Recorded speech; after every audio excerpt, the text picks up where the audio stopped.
ఇది నేడు ప్రపంచవ్యాప్తంగా అన్ని ప్రధాన వార్తాపత్రికలలోనూ కనిపిస్తున్న ముఖ్య వార్త.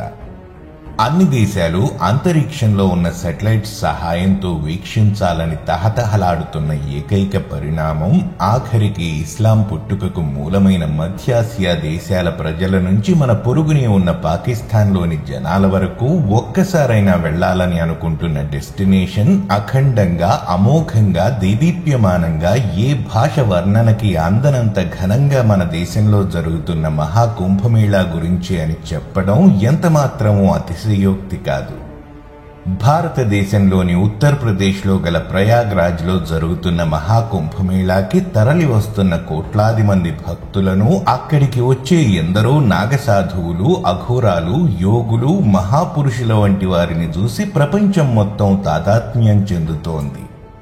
ఈ క్రమంలో ఇతర దేశస్థులతో పాటు మన దేశంలో ఉన్న చాలా మందికి అసలు కుంభమేళా అంటే ఏమిటి, మహాకుంభమేళా విశిష్టత ఏమిటి, ఇది ఎప్పుడు మొదలైంది, ఎలా మొదలైంది, కుంభమేళా పూర్తి చరిత్ర ఏమిటి వంటి ఎన్నో సందేహాలు కలుగుతాయి.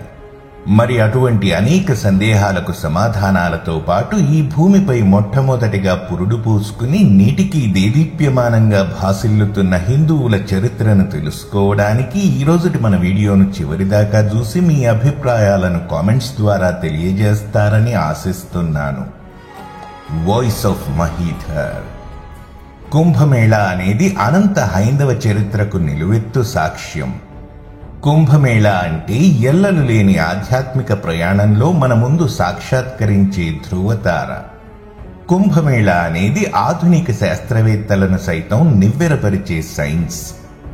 ముందుగా కుంభమేళా చరిత్ర గురించి తెలుసుకుంటే అసలు ఆ సమయంలో నదీ స్నానం ఎందుకు చేస్తామనే ప్రశ్నకు దాదాపు సమాధానం దొరికినట్లే అని చరిత్రకారులతో పాటు ఈ విషయంపై పరిశోధనలు చేసిన నిపుణులు సైతం చెబుతున్నారు. కుంభమేళా మొదలుకు కారణం గురించి భాగవత మహాకావ్యంలో స్పష్టంగా చెప్పబడితే ఆ అనంత మహాయాగం జరిగిన తీరు గురించి రామాయణం, మహాభారతం, పద్మపురాణం వంటి అనేక ఇతిహాసాలలో ప్రస్తావించబడింది.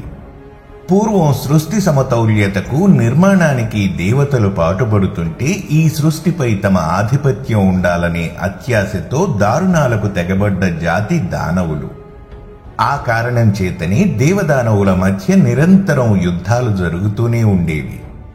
ఈ క్రమంలో దానవులు తమ అమోఘమైన తపశ్శక్తితో ఆ శివయ్యను, బ్రహ్మదేవుడిని మెప్పించి అనేక వరాలు పొందడమే కాకుండా తమ గురువైన శుక్రాచార్యుడి అద్భుతమైన శక్తియుక్తుల చేత దేవతలపై నిరంతరం యుద్ధాలు చేసేవారు.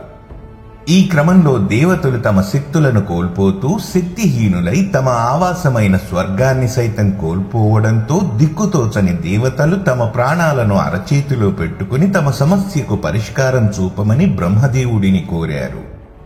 సృష్టికర్త ఆ సమస్యకు పరిష్కారం చెప్పగలిగినది ఆ దేవదేవుడే అని శ్రీ మహావిష్ణువు దగ్గరకు తీసుకువెళ్లాడు.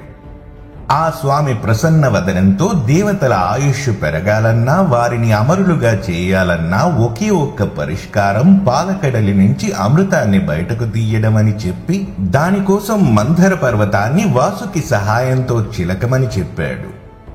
అంత పెద్ద కార్యం దేవతలు మాత్రమే చేయలేక దానవులతో ఒక ఒప్పందం కుదుర్చుకుని వారి సహాయంతో పాలకడలిని చిలకడం.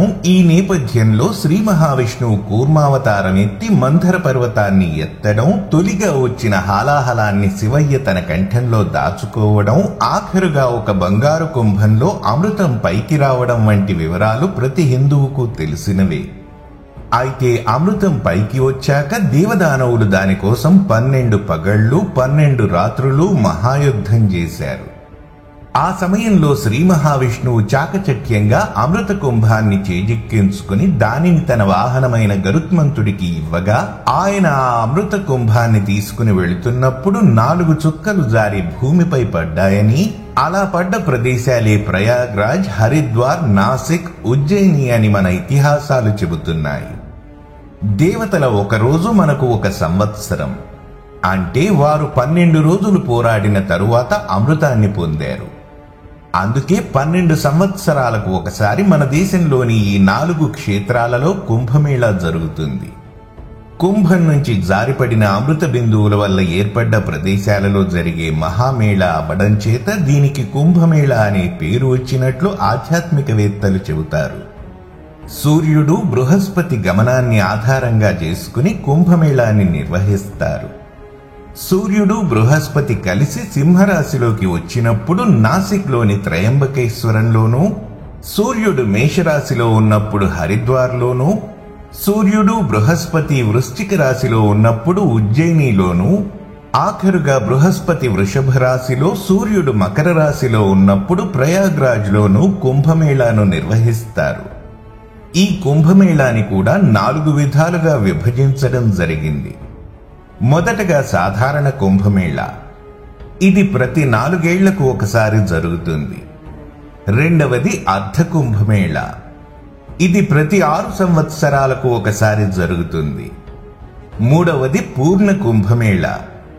ఇది ప్రతి 12 ఏళ్లకు ఒకసారి జరుగుతుంది. ఇక మహాకుంభమేళా.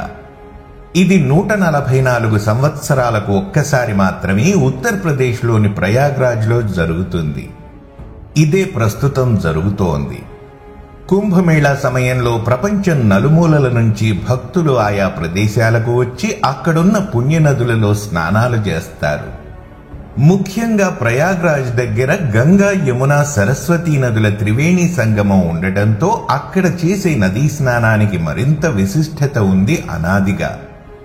రాముడు, కృష్ణుడి వంటి యుగపురుషులు సైతం కుంభమేళా సమయంలో త్రివేణి సంగమంలో స్నానమాచరించినట్లు చరిత్ర చెబుతోంది. కుంభమేళా సమయంలో దేశవ్యాప్తంగా ఉన్న వివిధ శక్తిపీఠాలు, అఖాడాల నుంచి ఎందరో సాధువులు, యోగులు, మహాపురుషులు వచ్చి ఈ పుణ్యనదులలో స్నానాలు చేయడంతో పాటు సనాతన ధర్మ పరిరక్షణ కోసం సమారాధనలు జరుపుతారు. కుంభమేళా అనగానే అందరినీ ప్రధానంగా ఆకర్షించే మరో అద్భుత ఘట్టం అక్కడికి లక్షల సంఖ్యలో తరలివచ్చే నాగసాధువులు. ఒంటి నిండా విభూతిని పూసుకుని జడలు గట్టిన కేశాలతో దిగంబరంగా ఒక్కసారిగా వచ్చి పుణ్యనదీ స్నానాలు చేసి మళ్లీ ఒక్కసారిగా అంతమంది చిన్న జాడ కూడా విడువకుండా వెళ్లిపోతారు. ఎక్కడో హిమాలయాలలో, మన దేశంలో ఉండే పలు పుణ్య ప్రదేశాలలో అత్యంత రహస్యంగా తపస్సు చేసుకుంటూ జీవించే ఈ నాగసాధువులు కేవలం కుంభమేళా సమయంలో మాత్రమే అంత పెద్ద మొత్తంలో ఎలా వస్తారు, ఎలా వెళతారు అనేది సైన్స్ పరంగా నేటికీ అంతుచిక్కని ప్రశ్నగానే మిగిలిపోయింది. దీనికి సంబంధించి మనం గతంలో చేసిన సూక్ష్మ శరీరయానం అనే వీడియోను కూడా చూడండి. చూడని వారి కోసం ఆ వీడియో లింక్ ను పైన ఐకార్డ్స్ లోను, డిస్క్రిప్షన్ లోను పొందుపరిచాను. ఇక కుంభమేళా సమయంలో నదీ స్నానం చేయడం వెనుక చాలా పెద్ద సైన్స్ దాగి ఉన్నట్లు శాస్త్రవేత్తలు చెబుతున్నారు. సాధారణంగా జీవనదులలో ఔషధ గుణాలు దాగి ఉంటాయి. వాటితో పాటు నదిలో ఉండే కరెంట్స్ వల్ల మన చర్మంపై ఉన్న అనేక రోగాలను తగ్గించడమే కాకుండా నాడీ వ్యవస్థను ఉత్తేజపరిచి అనేక శారీరక, మానసిక రోగాలను తగ్గిస్తాయి. అందుకే ఇటువంటి పుణ్య సమయాలలోనైనా నదీ స్నానం చేయాలని మన యోగులు, ఋషులు ఏనాడో చెప్పారు.